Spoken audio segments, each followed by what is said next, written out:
चलिए तो रोमिता, बेलसंड से आरजेडी के संजय गुप्ता लीड लेते हुए नजर आ रहे हैं। तो आरजेडी में एक सीट बढ़ाई है और इंडिया ब्लॉक में एक सीट बढ़ती हुई नजर आ रही है।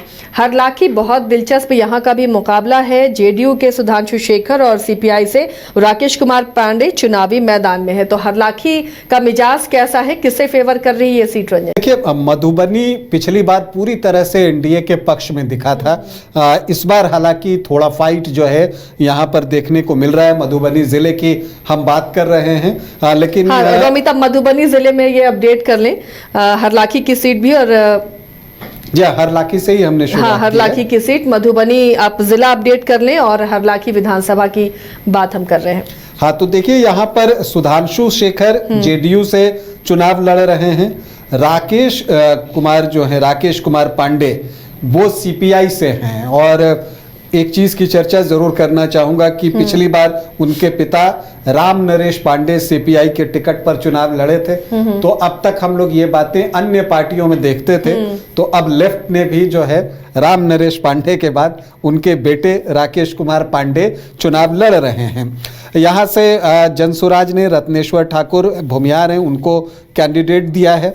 तो अगर समीकरण देखिए तो सीपीआई का पलड़ा भारी होता है, लेकिन यहाँ पर शब्बीर भाई चुनाव लड़ते हैं और वो लगातार चुनाव लड़ते रहे हैं। पहले कांग्रेस में थे बागी बनकर, और उनकी एक पकड़ है। पिछली बार भी जब वो चुनाव लड़े थे तो 16.5% के आसपास उनको वोट आया था। और अगर वो उसी प्रदर्शन को दोहरा देते हैं तो जैसे पिछली बार सुधांशु शेखर को फायदा हुआ, इस बार भी हो जाएगा, क्योंकि शब्बीर भाई फिर से चुनाव यहाँ पर लड़ रहे हैं। तो हरलाखी में सुधांशु शेखर को एज दिखता है जेडीयू प्रत्याशी को। चलिए रोमिता, अब मधुबनी से एक सीट में जेडीयू लीड लेती हुई नजर आ रही है, यानी एनडीए के खाते में ये सीट जा रही है। तो आंकड़े बढ़ते जा रहे हैं लगातार एनडीए के। अगली जो मधुबनी की सीट है, विधानसभा सीट, वो है बेनीपट्टी। बेनीपट्टी में बीजेपी के विनोद नारायण झा हैं और कांग्रेस से नलिनी रंजन झा आमने सामने हैं। यहाँ पर कौन लीड ले रहा है? देखिए, यहाँ पर कड़ा मुकाबला है और कांग्रेस ने अपना प्रत्याशी भी बदला है, लेकिन जनसुराज ने यहाँ से मोहम्मद परवेज आलम को टिकट दिया है। यहाँ का जो परिणाम है वो परवेज आलम के प्रदर्शन पर निर्भर करेगा। अगर वो मुस्लिम वोटों में सेंधमारी कर देते हैं तो विनोद नारायण झा जीतेंगे, और अगर वो मुस्लिम वोटों में सेंधमारी नहीं कर पाते तो फिर नलिनी रंजन झा जीत सकते हैं, क्योंकि विनोद नारायण झा को थोड़ी एंटी इनकम्बेंसी भी देखनी पड़ रही है। तो ये स्थिति बन रही है। लेकिन चूंकि परवेज आलम अभी बने हुए हैं तो हम स्लाइट एज बीजेपी के विनोद नारायण झा को ही देंगे। तो चलिए, बेनीपट्टी में भी बीजेपी को लीड मिल रही है, यानी एनडीए को लीड मिल रही है। एक एक आंकड़े बीजेपी और एनडीए में बढ़ रहे हैं ये सीट। अगली जो खजौली है, खजौली विधानसभा में बीजेपी के अरुण शंकर प्रसाद हैं और आरजेडी से ब्रजकिशोर यादव चुनावी मैदान में है। इन दोनों के बीच में मुकाबले में कौन जीतता हुआ दिख रहा है? देखिए, खजौली की सीट जो है वो बीजेपी के खाते में जा सकती है। अरुण शंकर प्रसाद यहाँ से जीत सकते हैं। आरजेडी ने ब्रजकिशोर यादव को प्रत्याशी बनाया है। पिछली बार वो जैप लोकतांत्रिक के टिकट पर चुनाव लड़े थे। यहाँ से जनसुराज ने मुखिया रूपम कुमारी को अपना प्रत्याशी बनाया है। यहाँ पर निर्दलीय जो है विमल यादव चुनाव लड़ रहे हैं, जो कि पूर्व एमएलए सीताराम यादव के बेटे हैं। इन्हीं का टिकट कटा है 2020 में जो है। ये यहाँ से सीताराम यादव ही आरजेडी के टिकट पर चुनाव लड़े थे। तो चूंकि उनका टिकट कटा है तो वो अपने बेटे को उन्होंने चुनावी मैदान में उतार दिया, और इसका फायदा अरुण शंकर प्रसाद बीजेपी को खजौली में मिलता हुआ दिख रहा है। चलिए, अगली विधानसभा सीट है बाबूबरही। बाबूबरही में जेडीयू के मीना कुमारी हैं और आरजेडी से अरुण कुशवाहा हैं। ये भी सीट में काफी दिलचस्प मुकाबला है। तो क्या लगता है, यहाँ मीना बाजी मारेंगी या अरुण कुशवाहा बाजी मारते हुए दिख रहे हैं? देखिए, अभी मीना कुमारी ही यहाँ से विधायक हैं बाबूबरही से, लेकिन ये वो सीट है जहाँ पर कि प्रयोग हुआ। वीआईपी से बिंदु गुलाब यादव जो हैं वो यहाँ से पर्चा भरती हैं। और फिर जो है इसमें एक चीज़ और होती है कि बिंदु गुलाब यादव से वीआईपी जो है वो कहती है कि आप अपना नॉमिनेशन वापस ले लीजिए। उन्होंने ले भी लिया नॉमिनेशन और वापस। और उसके बाद अगर आप देखें तो यहाँ पर जो है हालांकि देवेंद्र यादव पूर्व मंत्री जो हैं, उनके बेटे आलोक यादव जनसुराज से प्रत्याशी हैं। तो यहाँ पर आपको आरजेडी ने जो एक्सपेरिमेंट किया है कि कुशवाहा कैंडिडेट उतारा है अरुण कुशवाहा को, तो यहाँ पर मुझे लगता है कि आरजेडी के अरुण कुशवाहा को लीड है। मीना कुमारी जो जेडीयू की प्रत्याशी थी उनसे ये सीट छीन सकती है और अरुण कुशवाहा यहाँ से चुनाव जीत सकते हैं बाबूबरी से।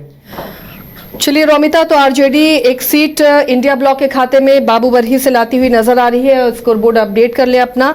और अगली जो विधानसभा सीट है वो बिस्फी की है, जहां बीजेपी के हरिभूषण ठाकुर और आरजेडी से आसिफ अहमद चुनावी मैदान में है। बिस्फी का मुकाबला क्या कहता है? देखिए, हरिभूषण ठाकुर बचौल जो हैं एक बार फिर से बिस्फी में चुनावी मैदान में हैं और आसिफ अहमद आरजेडी से हैं, लेकिन जनसुराज ने यहां से संजय कुमार मिश्रा को चुनावी मैदान में उतारा है। अगर संजय कुमार मिश्रा जो है अब वोट अच्छा ले आते हैं तो फिर हरिभूषण ठाकुर के लिए जो है मामला फंस सकता है, तो इसलिए बिस्फी में जो एज है वो आसिफ अहमद को दिखता है आरजेडी प्रत्याशी। मधुबनी जिले के विधानसभा का हम जिक्र कर रहे थे, यहाँ के फाइट को जानने की कोशिश कर रहे थे, ओपिनियन पोल जान रहे थे। तो अब अगली विधानसभा का रुख करते हैं और ये खुद विधानसभा मधुबनी ही है, जहां आरएलएम के माधव आनंद है और आरजेडी के समीर कुमार महासेठ आमने सामने हैं। तो क्या यहाँ पर भी ट्रायंगुलर फाइट है या फिर आमने सामने की टक्कर में कौन लीड लेता हुआ दिख रहा है? रंजन जी, देखिए, यहाँ से आरजेडी के पूर्व मंत्री समीर कुमार महासेठ प्रत्याशी हैं, वो एक बार फिर से जीत की तरफ देख रहे हैं। ये सीट एनडीए में आरएलएम को गई थी और जातीय समीकरण सदता नहीं दिख रहा है और जनसुराज ने अनिल कुमार मिश्रा को उतार के उसे और उलझा दिया है। तो मधुबनी की सीट एक बार फिर से समीर कुमार महासेठ आरजेडी की तरफ जा रहा है, तो मधुबनी में लालटेन जलेगा। चलिए रोमिता, तो मधुबनी में एक सीट आरजेडी के खाते में, यानी इंडिया गठबंधन को आरजेडी एक और सीट दिलाता हुआ नजर आ रहा है।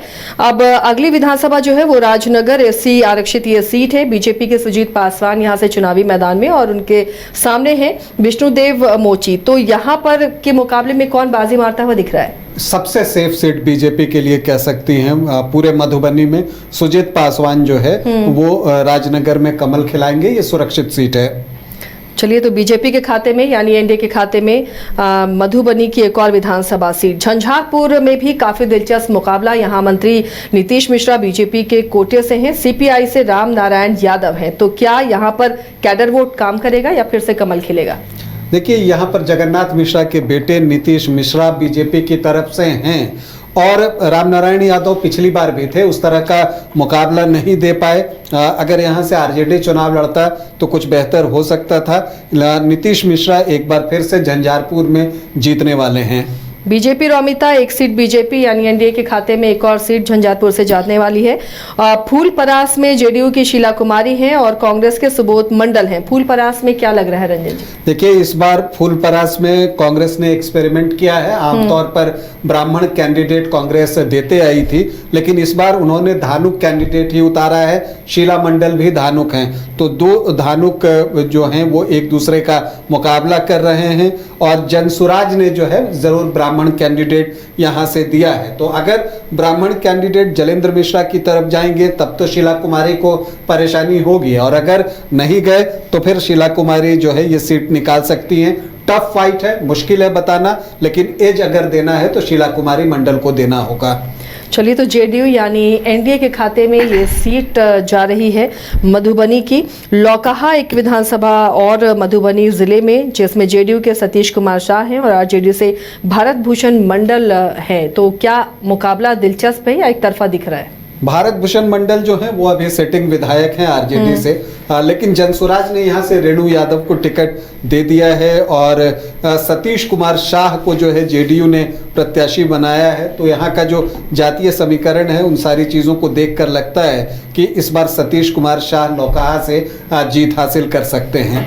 चलिए, तो यहाँ आरजेडी के जो सिटिंग विधायक हैं वो उनकी बजाय यहाँ जेडीयू यानी तीर निशाने पर लगता हुआ नजर आ रहा है। जेडीयू में अपडेट कर लीजिए रोमिता, फूलपरास भी एनडीए के खाते में जाती हुई नजर आ रही है। हाँ, शहर की भीड़ से बोर हो गए हो तो चलिए आज नए वाइब में आपको लेके चलते हैं, जिसका नाम है वैदिक विलेज। एम्स पटना से 10 मिनट की दूरी पर नौबतपुर में स्थित ये सोसाइटी सिर्फ आपके लिए है। यहाँ पे मेन रोड 30 फीट की है, रिंग रोड 24 फीट की है और ब्रांच रोड 20 फीट की है। यहाँ मिलेगा आपको स्विमिंग पूल, जॉगिंग ट्रैक, मंदिर और 24/7 सिक्योरिटी कैमरा जैसी बेसिक एमिनिटीज। शांति और सुकून से भरा प्लॉट चाहिए तो सोचना बंद करो, अभी कॉल करो नीचे दिए हुए नंबर पे। घर रहने का मकान भर नहीं, ये खुशियों की तिजोरी है।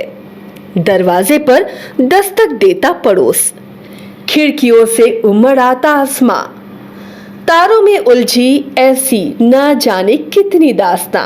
कहती हैं चले डायमंड सिटी, एक सफर हम सफर के साथ अपने घर तक। Diamond city, life long bonding, 500 से ज्यादा खुशहाल डायमंड परिवार। जल्दी करें, सिर्फ 200 फ्लैट बाकी। आज ही बुक करें अपना आशियाना।